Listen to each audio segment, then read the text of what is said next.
yesterday in the NTSB investigation, and with her will be the investigator in charge, Marcel, M-A-R-C-E-L, Muse, M-U-I-S-E. She'll then take your questions.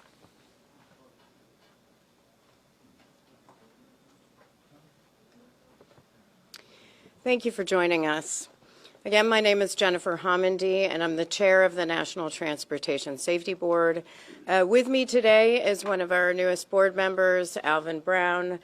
Member Alvin Brown this is his training launch, and we have our investigator in charge, who we call the IIC, Marcel Muse.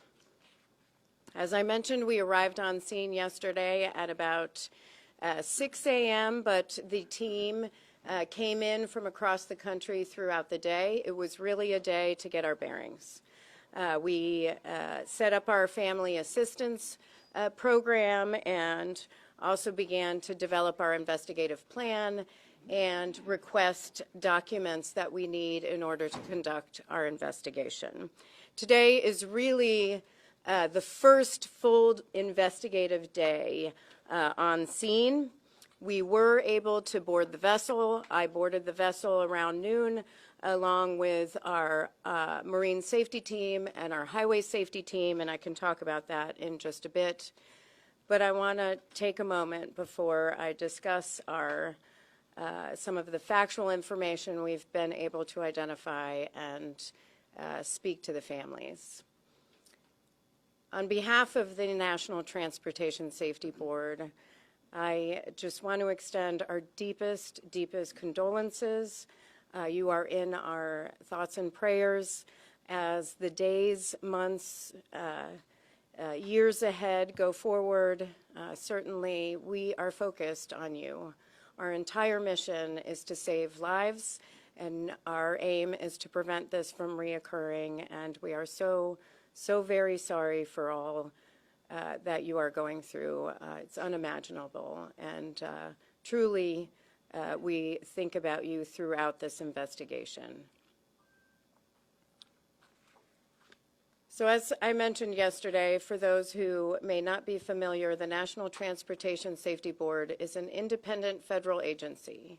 We are charged by Congress with investigating every civil aviation accident in the United States and significant events in all modes of transportation.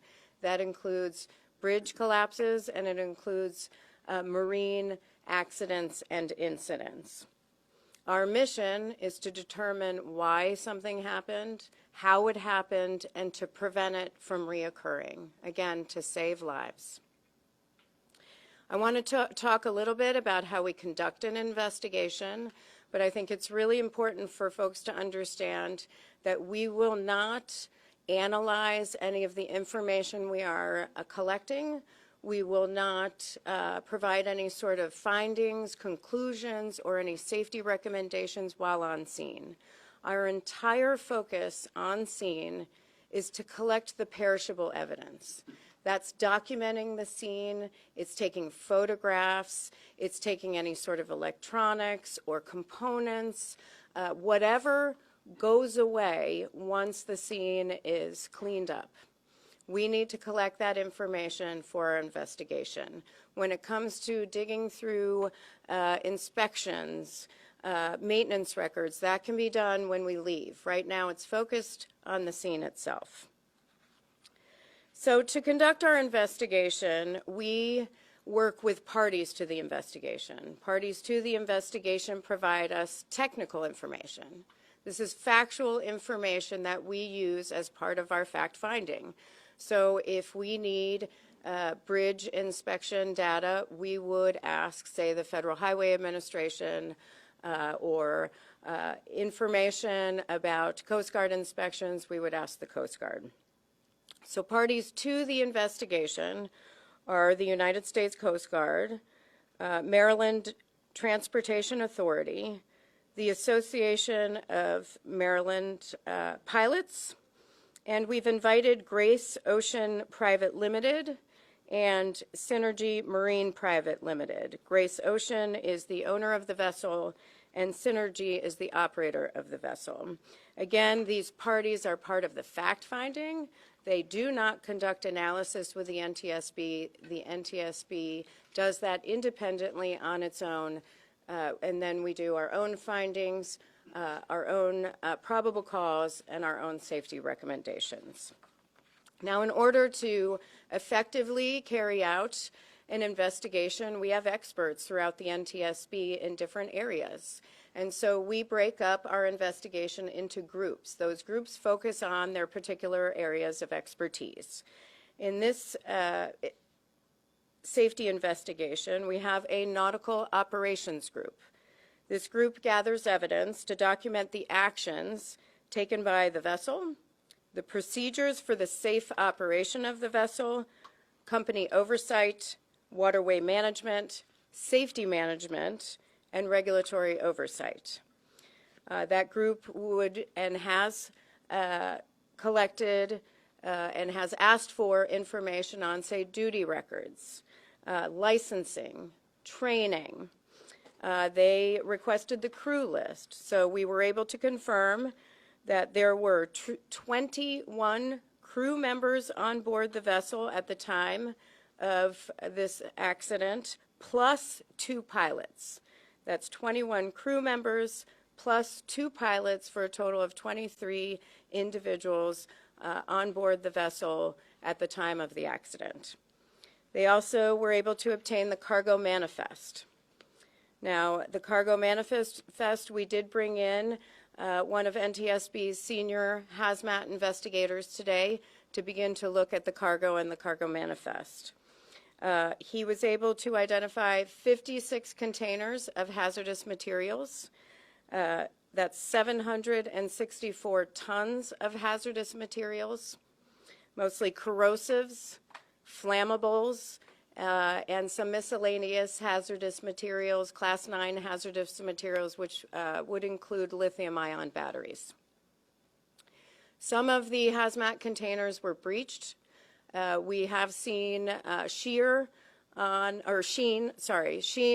the waterway. The federal, state, and local authorities are aware of that, and they will be in charge of addressing those issues. But the NTSB, as part of our safety investigation, documents that type of release, documents the damage, and documents the type of materials involved as part of our investigation. We also have an engineering group which gathers evidence to document the design and operation of engineering systems, including the vessel propulsion, steering, and power. The operations and engineering group was able to board the vessel last night, and they did a walkthrough of the vessel, including the bridge and the engine room. They were looking for other electronic components, any sort of downloadable recorders, any sort of cameras, any sort of CCTV. They did not find any of those things, but that search continues.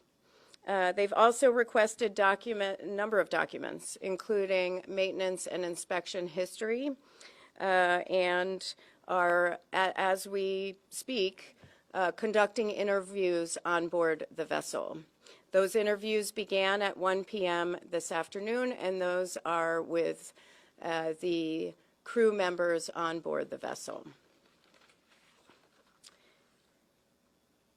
And then again, I mentioned we did board again today at 1 o'clock. That was pretty much the entire team, me, plus Office of Highway Safety, Office of Marine Safety, Member Brown, and looked at the damage. We were able to take a look at pier protection. We looked at some of the damage to the containers and certainly the bridge structure. Now we have a recorders group, which is responsible for locating, retrieving, and downloading any recorder or recorded information that may relate to the accident. We do have the voyage data recorder. They worked on that all day to validate that information. They also have a printout of the alarms That's the log. They still have to go back and look at that and validate that information at a later time. In addition to that, our survival factors group interviewed or discussed with the Maryland Transportation Authority Police the timeline of events that occurred around the time of the bridge strike.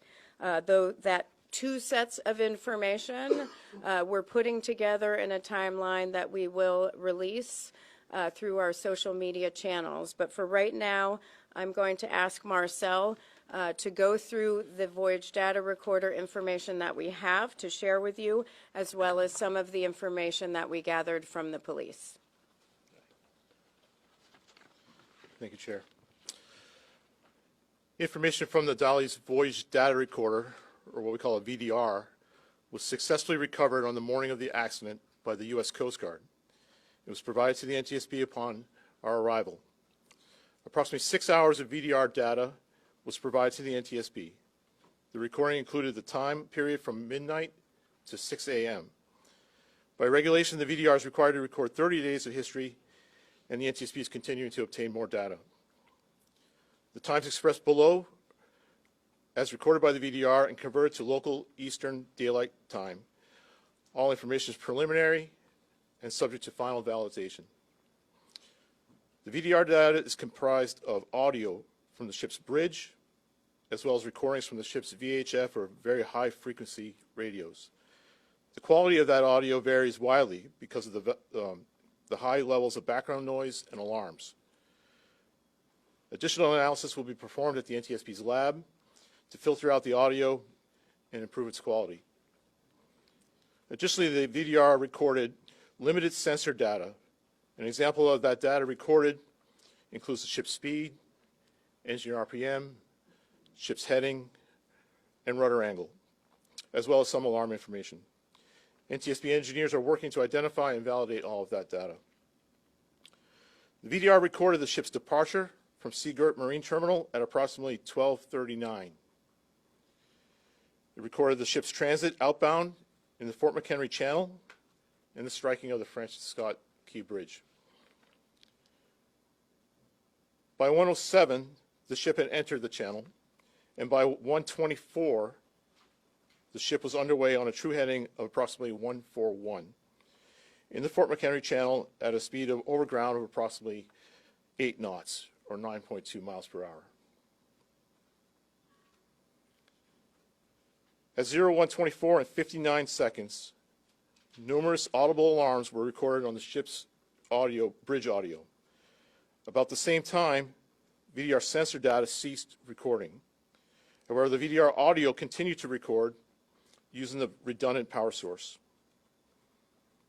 At around 01:26 and 2 seconds, the VDR resumed recording sensor data, and during this time there were steering commands and rudder orders recorded on the audio. At around 01:26 and 39 seconds, the ship's pilot made a general VHF radio call for tugs in the vicinity to assist. About this time, the Pilot Association dispatcher phoned the MDTA duty officer regarding the blackout.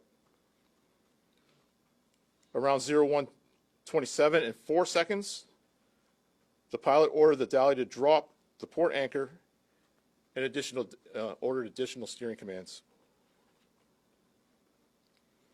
Around 1:27 and 25 seconds, the pilot issued a radio call over the VHF radio, reporting that the Dally had lost all power and was approaching the bridge. Around this time, MDTA data shows the following also occurred. Their duty officer radioed 2 of their units that were already on scene due to construction on the bridge, 1 on each side of the bridge, and ordered them to close traffic on the bridge. All lanes were then shut down by MDTA. Around 01:29, the ship's speed over ground was recorded at just under 7 knots, or 8 miles per hour. From this moment until approximately 1:29 and 33 seconds, the VDR audio recorded sounds consistent with the collision of the bridge. Additionally, around this time, MDTA dash cameras show the bridge lights extinguishing. Additional analysis of the VDR audio and comparison with other time sources will be needed to determine the exact time of contact between the dolly and the bridge. At 1:29 and 39 seconds, the pilot reported the bridge down over the VHF radio to the Coast Guard. The NTSB will later convene a group of technical experts to review the entire VDR recording and develop a detailed transcript of the dialogue and the event alarms as recorded. A few areas of that I just want to clarify.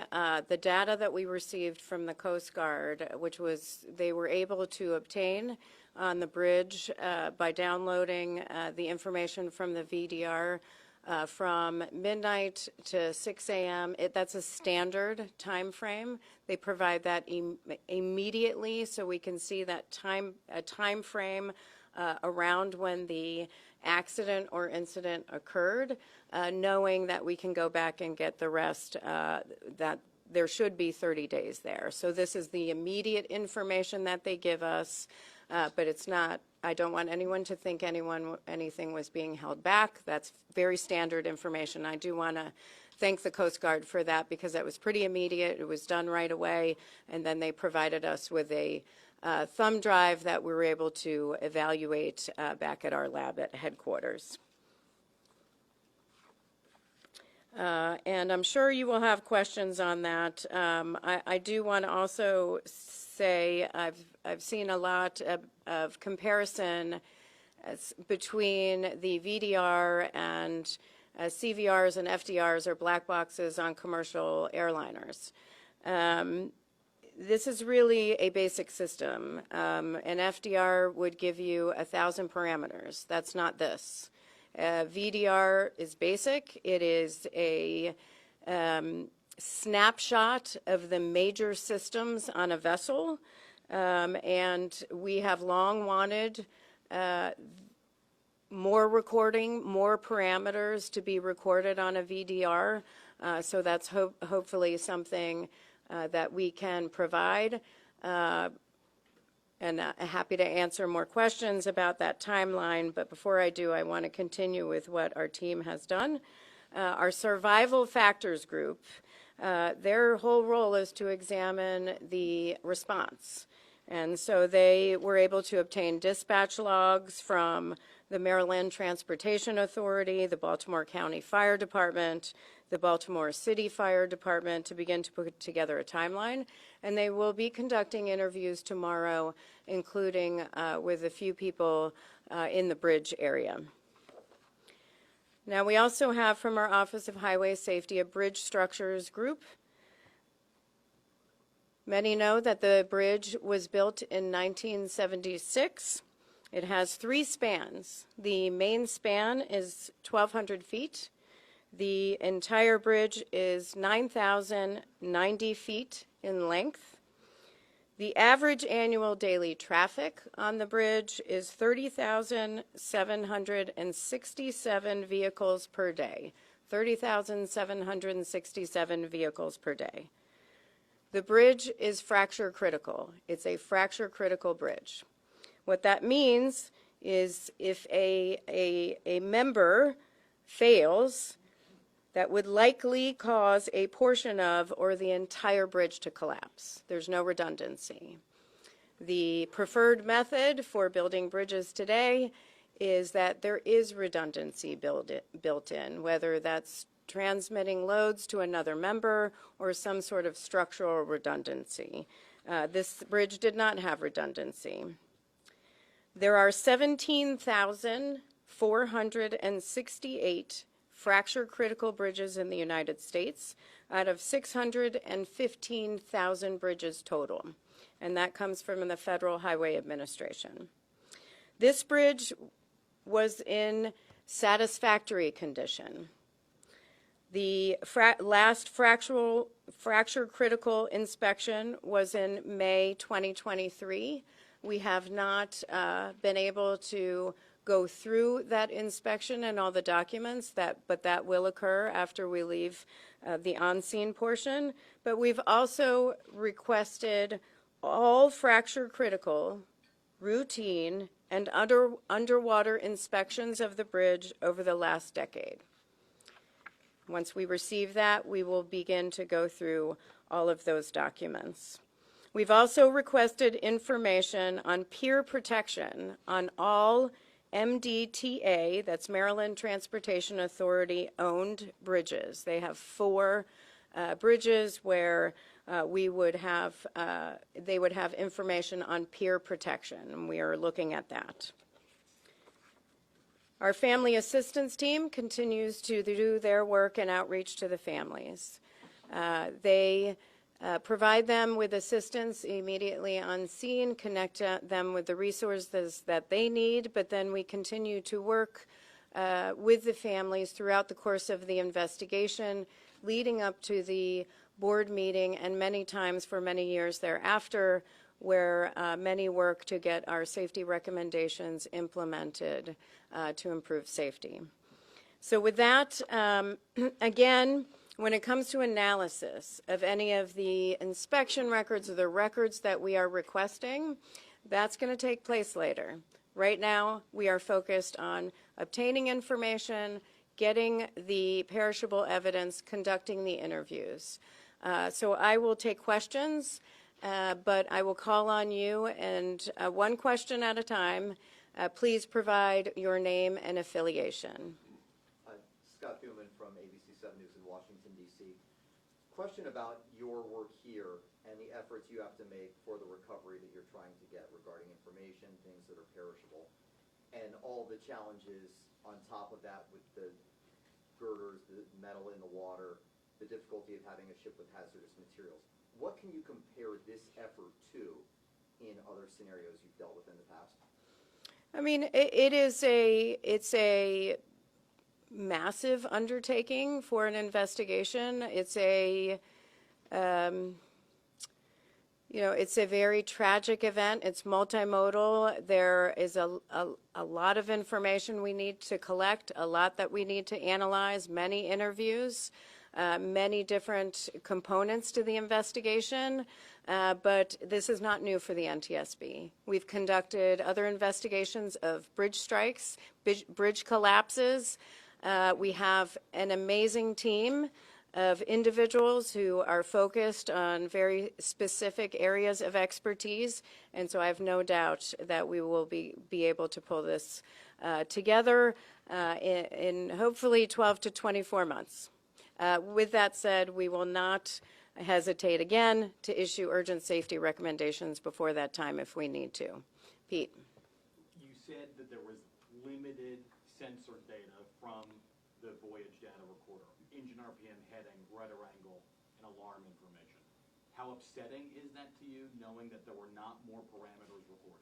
So this is a newer, the question is the parameters on the VDR and the limited information that voyage data recorders provide. I'll ask Marcel to add to that, to my answer.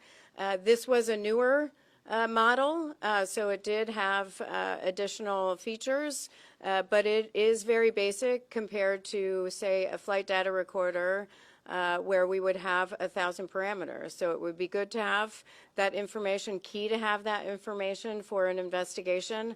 I think Marcel can provide additional information on what might be missing. So this is a voyage data recorder. It's not a ship-wide system recorder. So most of the sensors that are being recorded are from the bridge, so things like GPS, the audio, rudder feedback, rudder commands are recorded on there, but not engineering, the temperature of each cylinder, power distribution sensors. Those things are not recorded on a voyage data recorder. And we're looking for other sources of data in the engine room that would give us that data. The VDR also does record snapshots of the radar and the electronic chart. We do have that. I just have one tiny follow-up, which is, would that have been able to tell what the source of the power outage on board the ship was?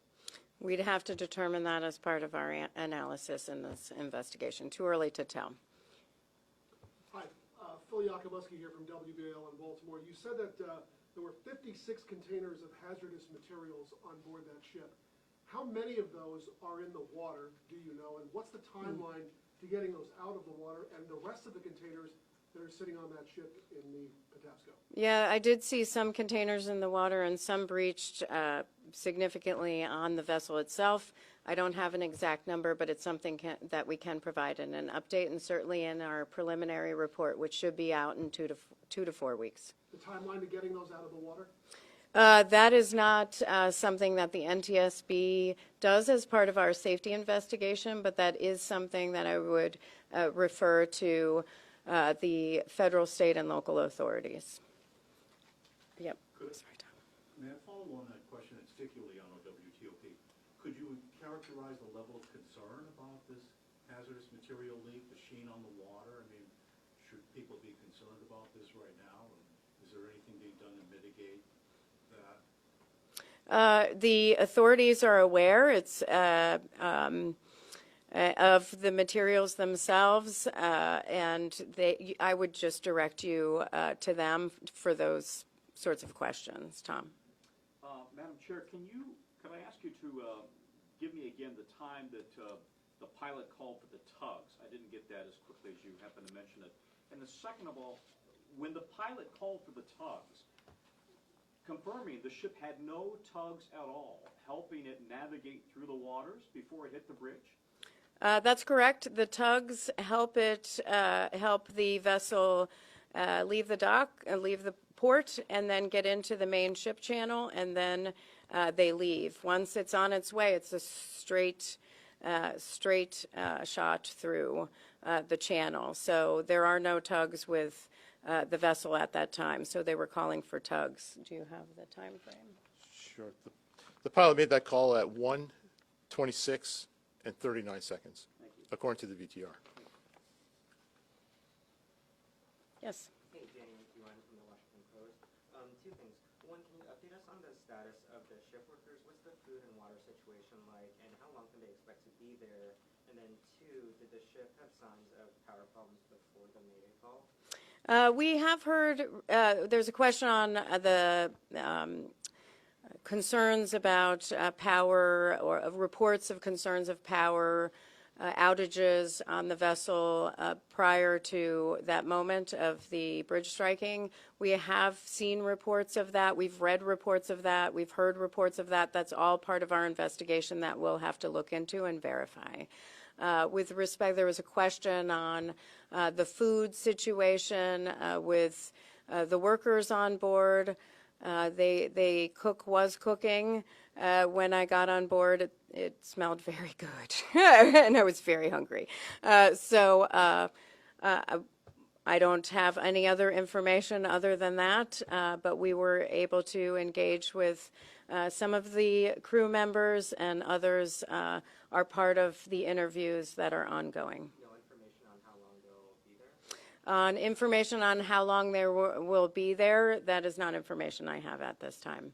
Sir? Just with WSA 9, you said there are reports of potential outages. Are we talking about days, weeks, months?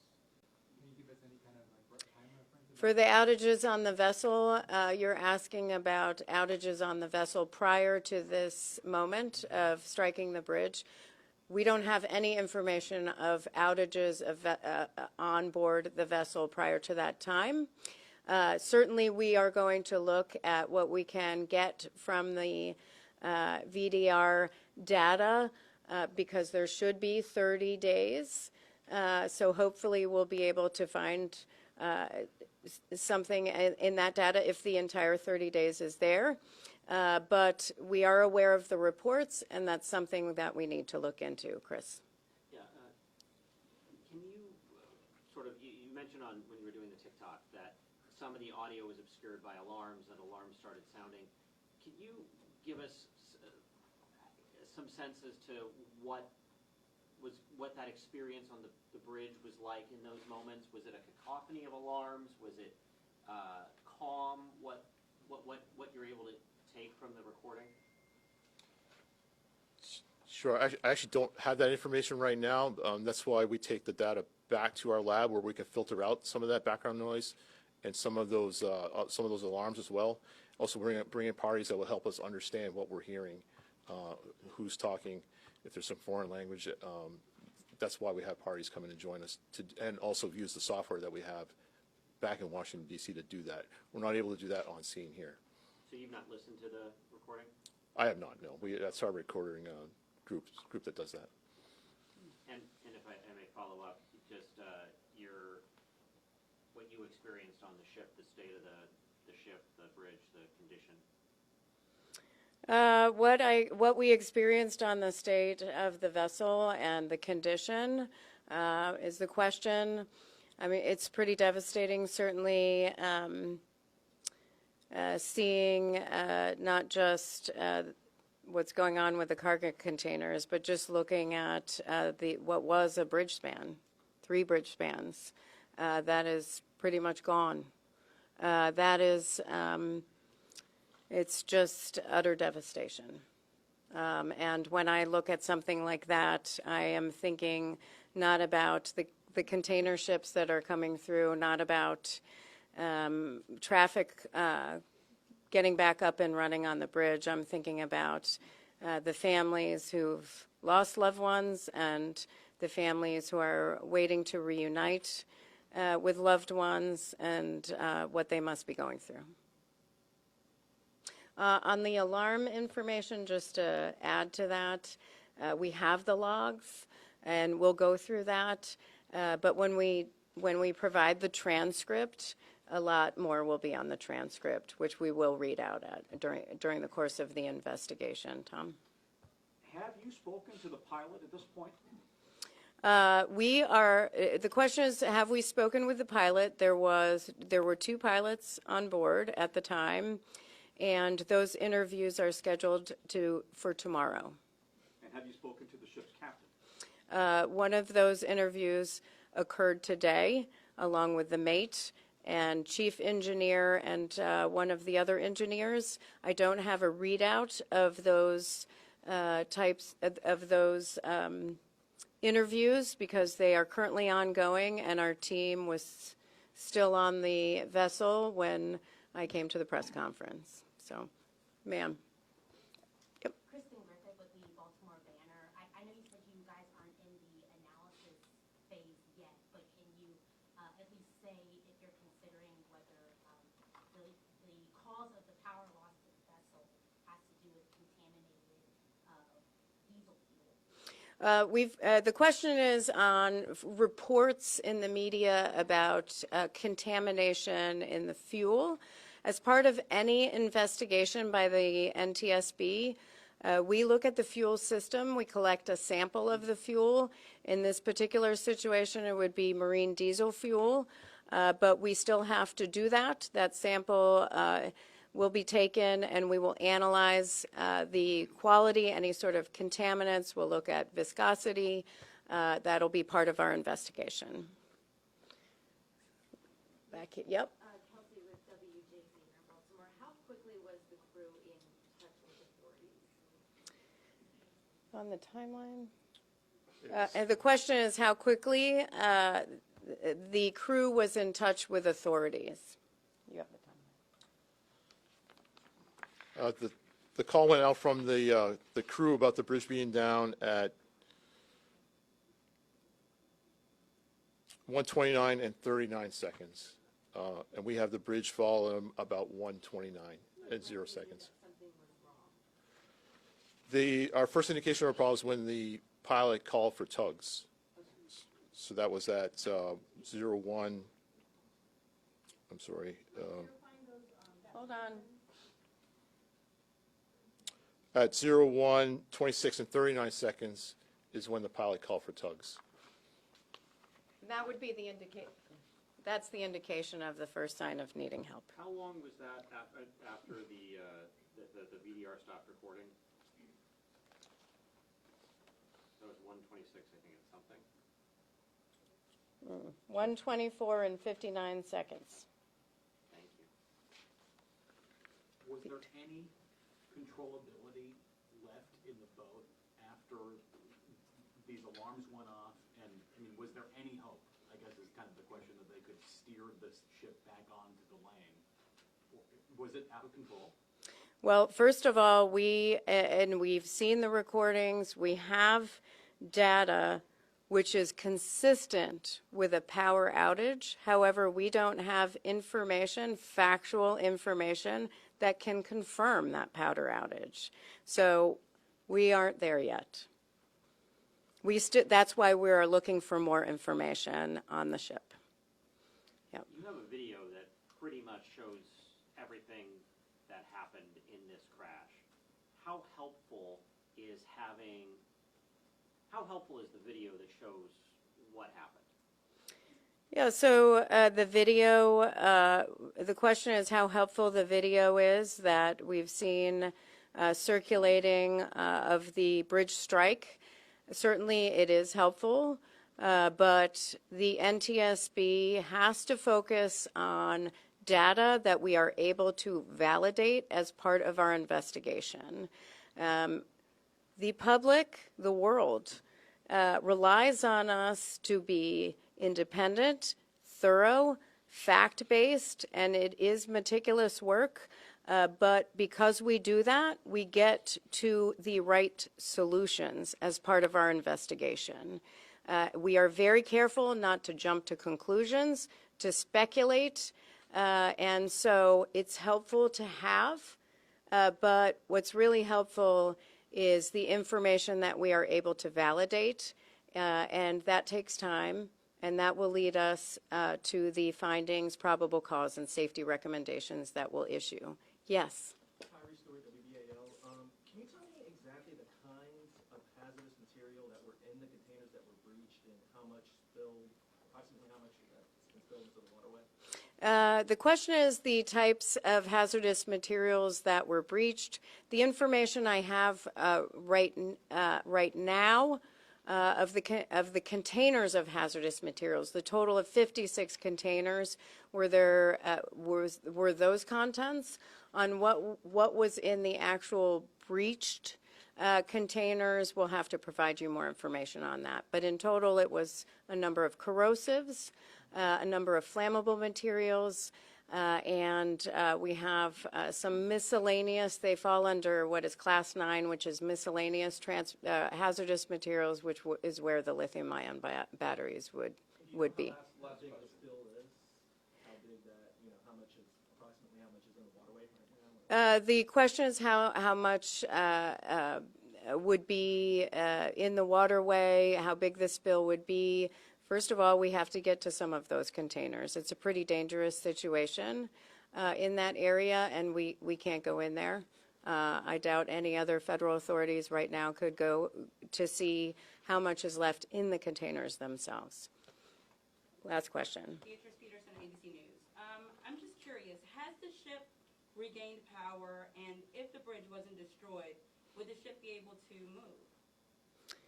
That's a lot of assumptions. For the NTSB, we don't speculate. We don't make assumptions on the what-ifs. Right now, we are just focused on the facts and on what occurred in this accident to determine what happened to prevent it from reoccurring. And can you talk to me a little bit more about the safety challenges?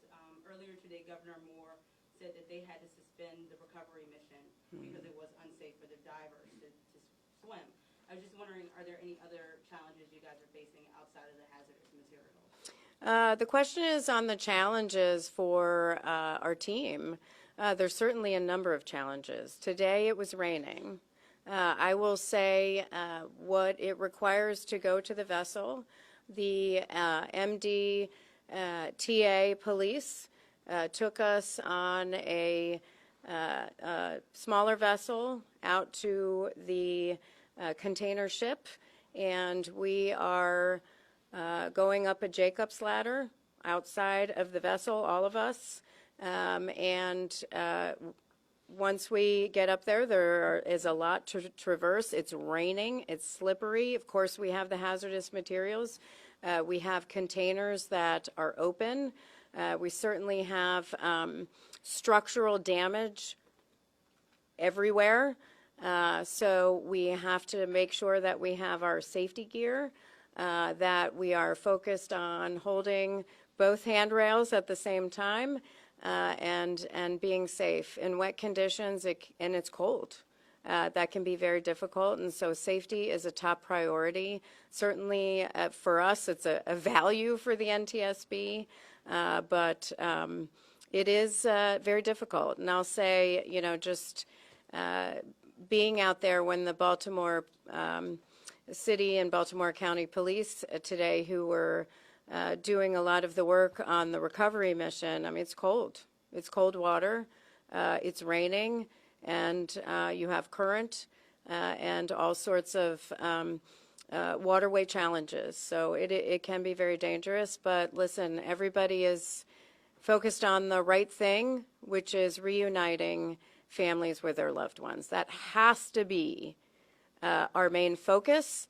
Everything else in the investigation can wait. Certainly, we are doing what we can do, but that is everyone's focus right now. Thank you so much. Does the ship have power right now? Right now, it cannot move. They have power. They're not sitting in the dark, right? Yeah, they're not sitting in the dark right now. But